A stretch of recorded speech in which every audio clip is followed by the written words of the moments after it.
Okay, so we're now going to look at hypothesis testing for the normal distribution. If a random sample is taken from a normal distribution and the mean is calculated, the mean and all the possible means will actually follow a normal distribution. So another distinct normal distribution. And you can see that here. The mean of the sample that you take is going to be normally distributed and follow this distribution, where the means follow a normal distribution with a mean which is equal to the population mean and a variance which is actually smaller than the original variance. To calculate it, we'll take the original variance, sigma squared, and divide that by n, with n being the size of the sample. And we can use that to perform a hypothesis test. But a lot of these values we need to be extremely careful that we're going to pull out correctly. So let's try it on this question. A certain company sells fruit juice in cartons. The amount of juice in a carton has a normal distribution with a standard deviation of 3 mils. Okay, standard deviation of 3 mils.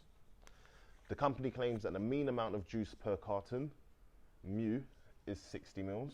A trading inspector has received complaints that the company is overstating the mean amount of juice per carton, and he wishes to investigate the complaint.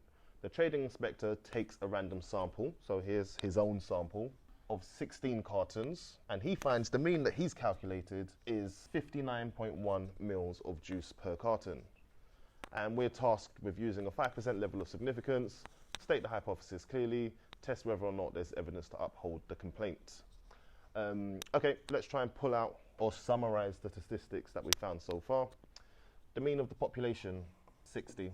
Standard deviation of the population is 3. The sample size is 16. And the mean that was calculated from the sample, 59.1. Okay, so at the moment we have everything we need to start this hypothesis test. The first thing we want to do, we want to pull out the hypotheses that we're going to be working with. So the null hypothesis, the one that says everything's normal, nothing to investigate here, would state that mu does equal 60. The alternate hypothesis, however, says that the company is overstating the mean. So the alternate hypothesis, we can go ahead and say, look, the mean is smaller than 60. That's the suspicion that's in play at the moment. Okay, what else can we put down straight away? The significance level is 0.05, that's 5%. It's a one-tailed test. We're only testing to see whether or not the mean is smaller than previously thought. Don't forget, we're expected to state exactly what x is. That's worth a mark in the exam. So x represents the amount of juice in a carton, and we should be good to get going. Okay, if the null hypothesis is correct, then x follows a normal distribution where the mean is 60 and standard deviation is 3. Okay, so we're happy to state that distribution. From there, we now need to generate the distribution for the potential means. So from there, we should be able to generate a distribution for the means. So x bar is going to follow a normal distribution. It's going to have the same population mean, but the variance is going to be different. The variance is actually going to be the original variance divided by the sample size. Sample size was 16, so we get this. Okay, a tip here, don't forget, we always want to write our variance in terms of the standard deviation squared. This minimizes the chance of you making a mistake in what you type into your calculator. So I'm going to rewrite this as x bar, the normal of 60, and the standard deviation will actually be 3/4, which when we square it, we'll get the same as we have above. So 3 squared over 16 equals 9/16, which I can also write as 3/4 squared. So that's what's happened there, just to make sure we put the right value into our calculator. Okay, the rest of the question, we're working based on this distribution for the mean taken from the population. So this trading inspector collected a sample. Their mean was 59.1. We're going to test that 59.1 and see whether or not it produces a significant result. Which direction do we need to test in? Let's not forget, if we had our diagram here, the mean would be 60, 59.1 will be over here.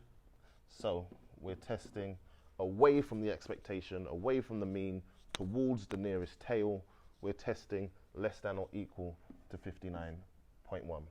let's get this right. So that has to be x bar inside the brackets. The probability that x bar is less than or equal to 59.1, that's something that we can type into our calculators, and we get a result of 0.1151.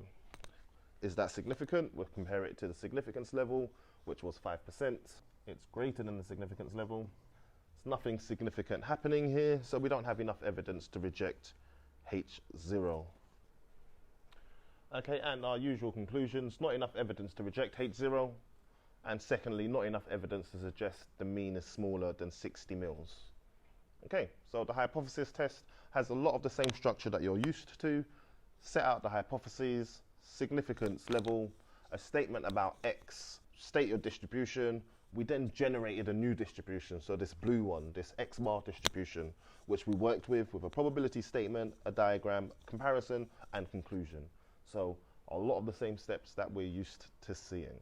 And if you can go through the steps in the same way, that will be worth all of your marks.